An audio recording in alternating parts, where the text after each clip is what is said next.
అమ్మ అందరికి ఇచ్చేసారా టాబ్లెట్స్? కీర్తన అందరికి ఒకటేసి ఇచ్చారా, రెండేసి ఇచ్చారా టాబ్లెట్స్? సరే వెళ్ళండి జాగ్రత్త. టాబ్లెట్ ఒకటా రెండేసా?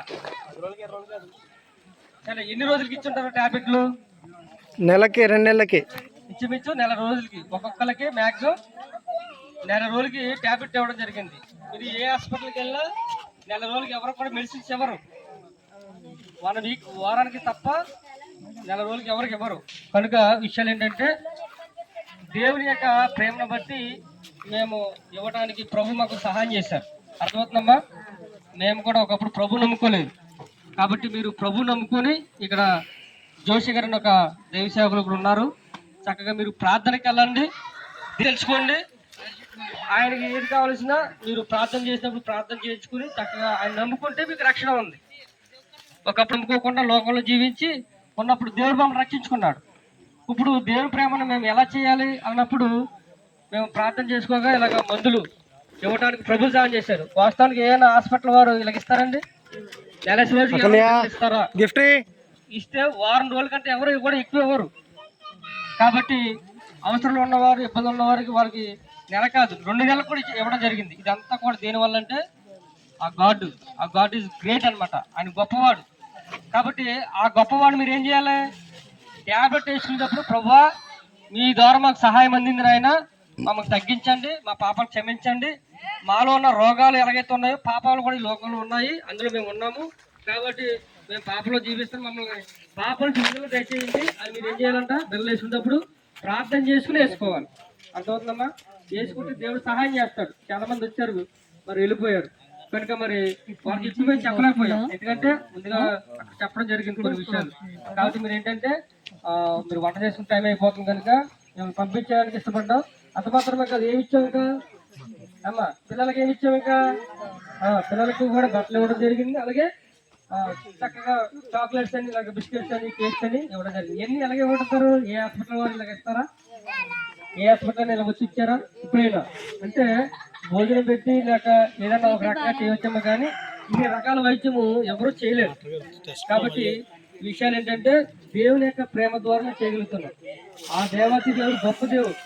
కాబట్టి ఆయన నమ్ముకుంటే మనకన్నీ దొరుకుతాయి. అది ప్రభులోనే దొరుకుతాయి అన్నాడు ఆయన. కాబట్టి అవన్నీ కూడా మనకు దొరుకుతున్నాయి. కాబట్టి దేవుడు మమ్మల్ని ప్రేరేపించి మీ ప్రాంతానికి రావడానికి జరిగింది. కాబట్టి మేము ఇక్కడ రావడానికి ఇంచుమించు 100 కిలోమీటర్లు జర్నీ చేసి వచ్చాం. అర్థమవుతుందమ్మా? రావడానికే మాకు చాలా ఖర్చు అవుతుంది. అలాంటి ఒక్కొక్కరికి 40 రోజులు మందు ఇవ్వడానికి ఎంత ఖర్చు అవుతుంది? సో ఇదంతా ఉచితం. దేవుడు మాకు ఉచితంగా రక్షణ ఇచ్చాడు. ఆ రక్షణ మీకు కూడా పొందుకోవాలని, ఆ ప్రభు దగ్గర ఆనందం పొందుకోవాలని ఆ దేవుడు మాకు తెలియజేయక మీకు చక్కగా ఈ వైద్యం అందించడానికి ప్రభు సహాయం చేశారు. కాబట్టి మీరు ఏంటంటే లోకల్గా ఉన్నటువంటి జోషి గారు ఆయన ప్రార్థన చేస్తారు. చక్కగా ఆయన ప్రేమను బట్టి మీ దగ్గరకు వచ్చాం. ఆయన చేసుకోకపోతే మీ దగ్గరకు వస్తామమ్మా. కాబట్టి ఈ విషయాన్ని గమనించండి.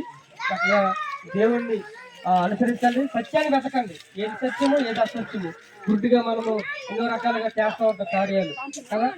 కనుక మన కొరకు మరణించిన దేవుడు, మన కొరకు తిరిగి లేచిన దేవుడు, మన కొరకు మళ్ళీ తిరిగి రానన్న దేవుడు మనం పట్టుకోవాలి. అర్థమైందా? సమాధిలో అందరూ కూడా ఉన్నారు. ఈ లోకంలో సమాధిలో ఉన్నవారు అందరూ కూడా ఉన్నారు.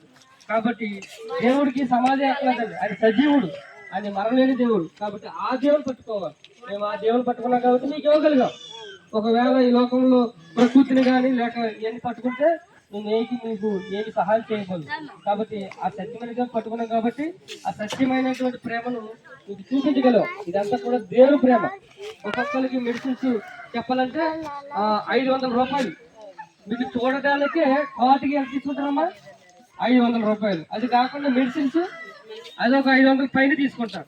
కానీ ఏమి తీసుకోకుండా ఒక్కొక్కరికి 1000 రూపాయలు ట్రీట్మెంట్ వైద్యం ఇవ్వడానికి ప్రభు జాయిన్ చేశారు. ఇప్పటి వరకు మరి గవర్నమెంట్ డాక్టర్లు ఇవన్నీ కూడా కాకినాడ హాస్పిటల్ కానీ చాలా మంది వచ్చి వైద్యం చేయడానికి ప్రభు సాయం చేశారు. కనుక మరి ఉచితంగా ఎంత చేస్తామంటే మేమేమి తీసుకోలేదు కదా అనుకుంటున్నారు. కానీ మేము దేవుడి దగ్గర నుంచి సహాయం పొందుకుంటున్నాం. మీరు కూడా సహాయం పొందుకున్నారు. ఇప్పుడు దేవుడి సహాయం మీరు ఏం చేయాలి? విడిచిపెట్టాలా? మర్చిపోవాలా? లేదు. నిరంతరమైన జ్ఞాపకం చేసుకుంటూ ప్రభు దగ్గర పాదం దగ్గర ఉంటూ ఇక్కడ ఎక్కడైతే మనకి దగ్గరలో మందిరం ఉందో అక్కడికి వెళ్ళారనుకోండి, దేవుని మాటలు తెలుసుకుంటే ఇంకా మీరు ప్రార్థన చేసుకున్నారనుకోండి, మీ ఊరు బాగుపడుతుంది, మీరు బాగుపడతారు, మీ కుటుంబాలు బాగుపడతాయి. కాబట్టి ఈ విషయాలు గమనించండి. చక్కగా మీ అందరూ కూడా ప్రభు నమ్ముకున్నారని నేను మనస్ఫూర్తిగా అనుకుంటున్నాను. మీరు అనుకుంటున్నారా? మరి ప్రభుని తెలుసుకుంటారా? ఆయన రాజ్యంలోకి వెళ్తారా?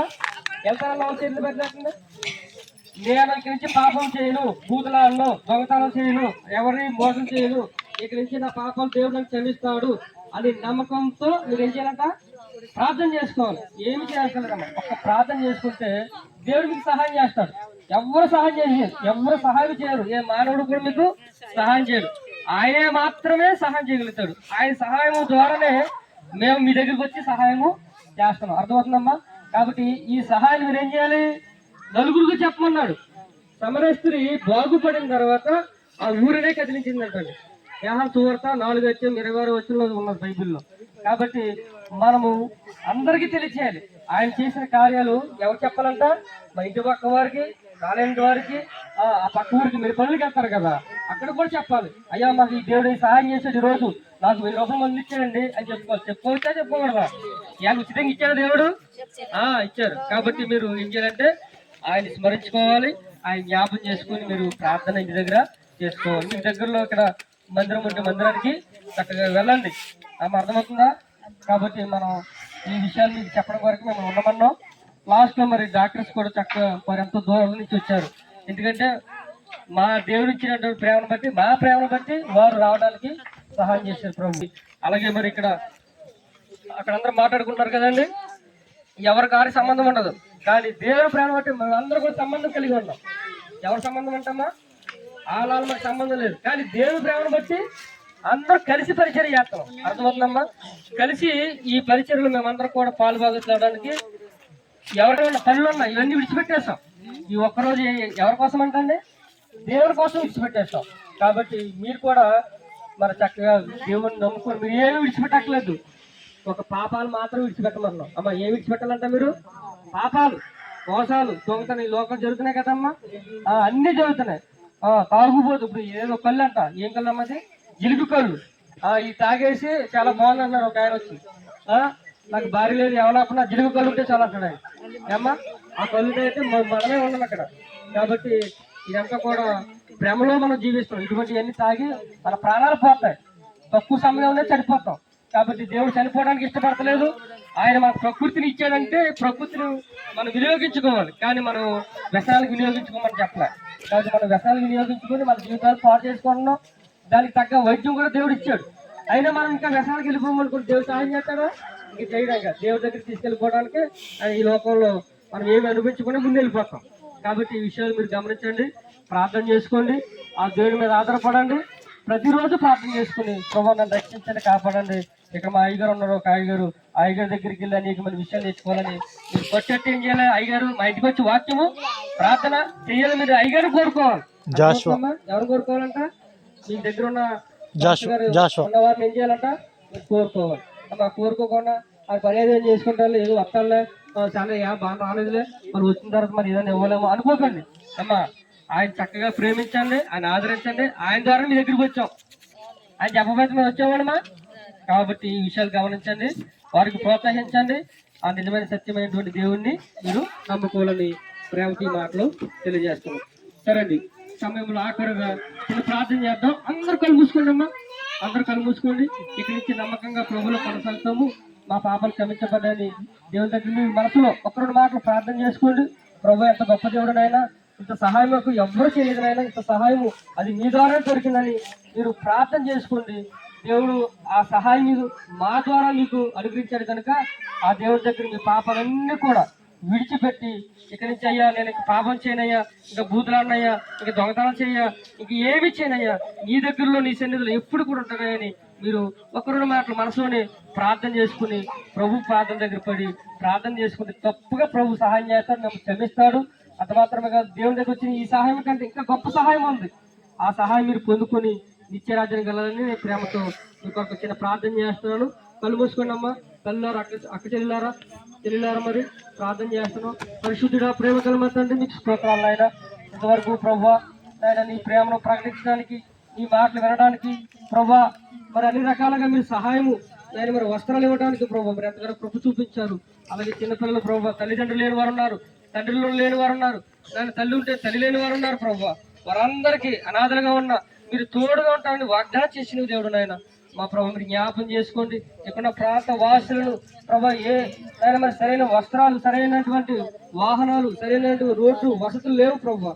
ప్రతి కార్యాలు ప్రభావ ఆయన జరిగించమని ప్రార్థిస్తున్నాం. ఇక్కడ నిలిచి పనిచేస్తున్న జోషి గారిని కూడా జ్ఞాపం చేసుకోండి. ఆయన సేవకులు కూడా దీవించి ఆశీర్వదించాలి ప్రభావ. మరి ముఖ్యంగా ఈ ప్రాంతాన్ని ప్రేమించిన ఆయన చక్కని పరిచర్య ఆయన మరి ఈ రోజు జరిగించడానికి మీరు సహాయం చేశారు. మా ప్రియులందరినీ బలపరిచి నడిపించిన విధానకే స్తోత్రాలు చెల్లిస్తున్నాం. ఈ రోజు మా ప్రియులందరినీ జ్ఞాపం చేసుకుని వారు రక్షించి కాపాడి మీదమని నీ రాజ్యానికి వారసులుగా చేయమని నేను తిరిగి ప్రయాణ వెళ్తుగా తోడు వచ్చమని మా ప్రభును రక్షకుడైన యేసు క్రీస్తు నామములో ప్రార్థించి వేడుకుంటున్నాం తండ్రి. ఆమేన్. అందరికీ వందనాలమ్మా, అందరికి వందనాలండి. మీరు చక్కగా మన బ్రదర్స్ ఒకసారి